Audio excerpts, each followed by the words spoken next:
இப்போ செய்ய போகிறது பாறை மீன் குழம்புங்க. பாறை மீனுங்க பாருங்கள். ஆயில் வந்து தேவையான அளவு ஊற்றிக்கலாங்க.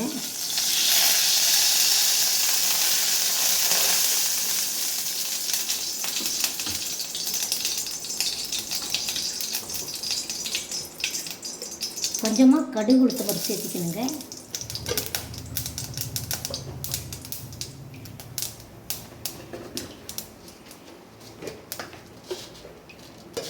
கொஞ்சமாக சீரகம் சேர்த்திக்கணுங்க. புளிக்குழம்புக்கு சீரகம் நல்லா இருக்குங்க.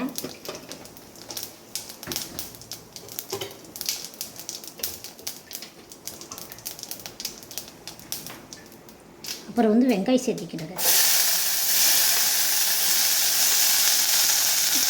கருவேப்பிலை,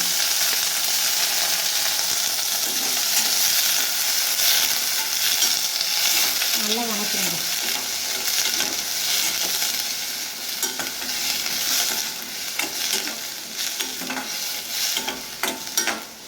அப்புறம் தக்காளி சேர்த்திக்கணுங்க.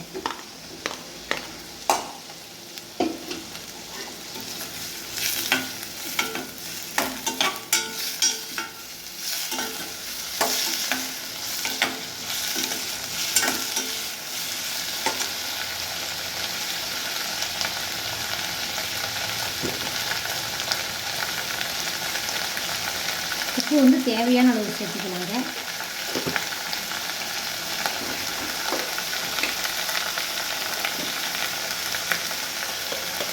மஞ்சத்தூள் கொஞ்சமாக சேர்த்துக்கலாங்க.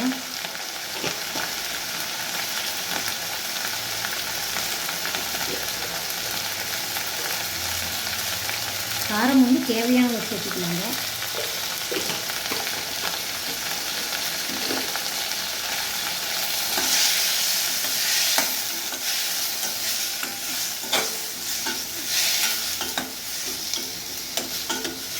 நல்லா வணக்கணுங்க.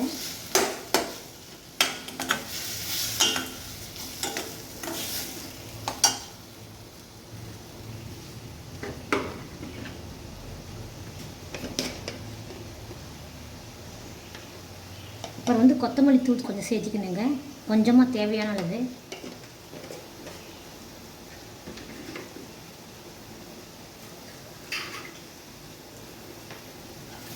போட்டு நல்லா வணக்கணுங்க. ஆனால் சிகப்பாக வர வரைக்கும் நல்லா வணக்கணும். பொன்னிறமாக வணக்கணும்.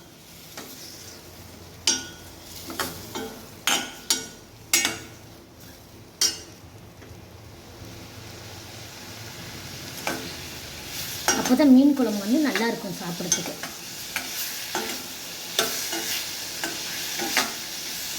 நல்லா ருசியாகவும் இருக்கும்.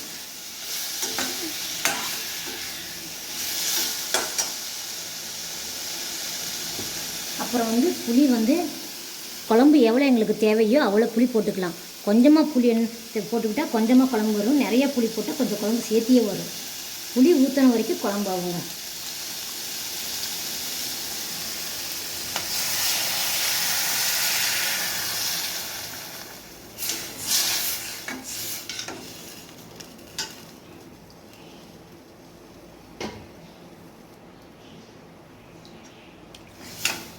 ஒரு 1/4 மணி நேரம் நல்லா வேகணுங்க குழம்பு. பாருங்கள், நல்லா புளி வெந்துருச்சுங்க. இப்போ வந்து மீன் போட போகிறோம். பாறை மீனுங்க போட போகிறோம்.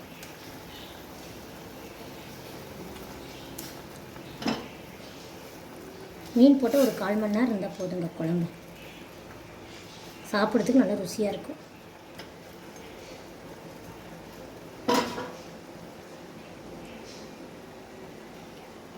நல்லா வேகணும் மீன்.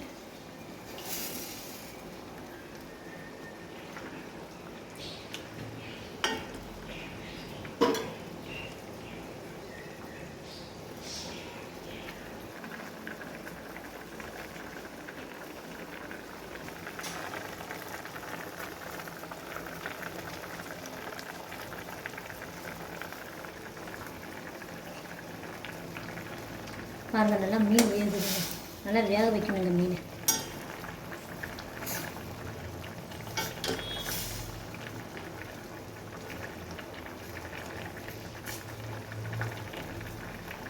ஒரு 1/4 மணி நேரமாக வேகணும். அப்போ தான் பாறை மீன் நல்லா கெட்டியாக இருக்கும்.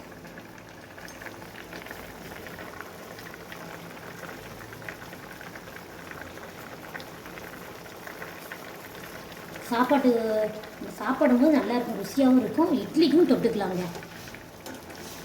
காலையில் இட்லி செஞ்சால் இந்த மீன் குழம்பு வச்சு கூட சாப்பிட்லாம் நாளைக்கு. இந்த குழம்பு வந்து புளி தக்காளி மட்டும் சேர்த்தனால 2 நாள் வச்சுருந்து சாப்பிட்லாம். குழம்பு ஃப்ரிட்ஜில் எடுத்து வச்சிடலாம். அடுத்த நாள் வந்து சூடு பண்ணி சாப்பிட்ணும். இதில் வந்து தேங்காய் எதுவும் சேர்க்கக்கூடாது. தேங்காய் சேர்த்தனா அன்றைக்கே சாப்பிட்றணும். அடுத்த நாள் தேங்காய் சேர்த்தி சாப்பிட்டா நல்லா இருக்காது.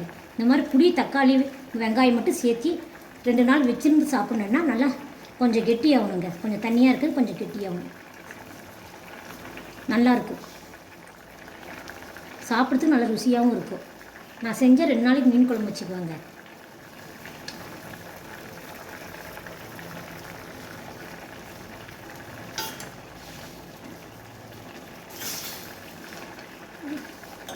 நல்லா வேகுது உடையில வேகுது.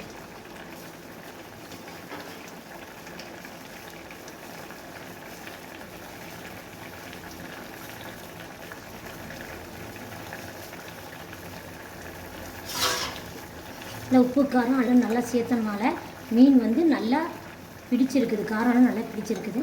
பாருங்கள், நல்லா வெந்திருக்குது. வெந்திருச்சு மீன்.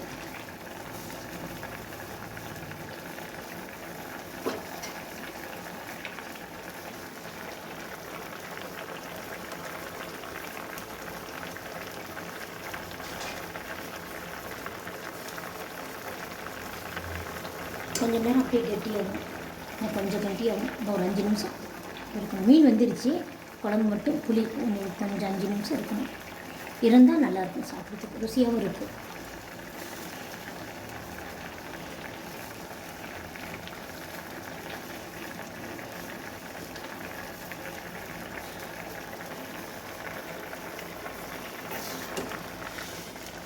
ஒரு 5 நிமிஷம் கெட்டியாகும்.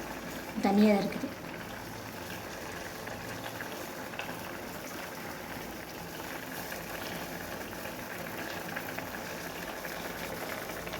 நான் சாப்பாட்டுக்கும் செஞ்சுக்குவேன். இதே மாதிரி மீன் குழம்பு வச்சு அடுத்த நாளைக்கு இட்லி ஊற்றி அந்த இட்லிக்கும் நல்லா தொட்டுக்குவேன். நல்லா புளி இருக்கிறதுனால இட்லி வந்து இட்லிக்கு வந்து நல்லாயிருக்கும் சாப்பிட்றதுக்கு. சாப்பாட்டுக்கும் நல்லாயிருக்கும், இட்லிக்கும் நல்லா இருக்குங்க சாப்பிட்றதுக்கு.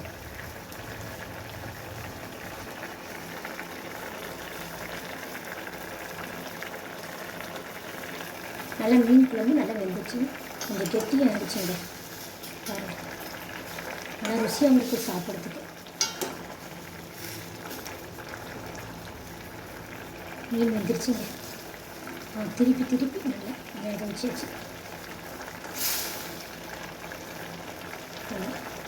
நல்லா வெந்துருச்சுங்க மீன் குழம்பு.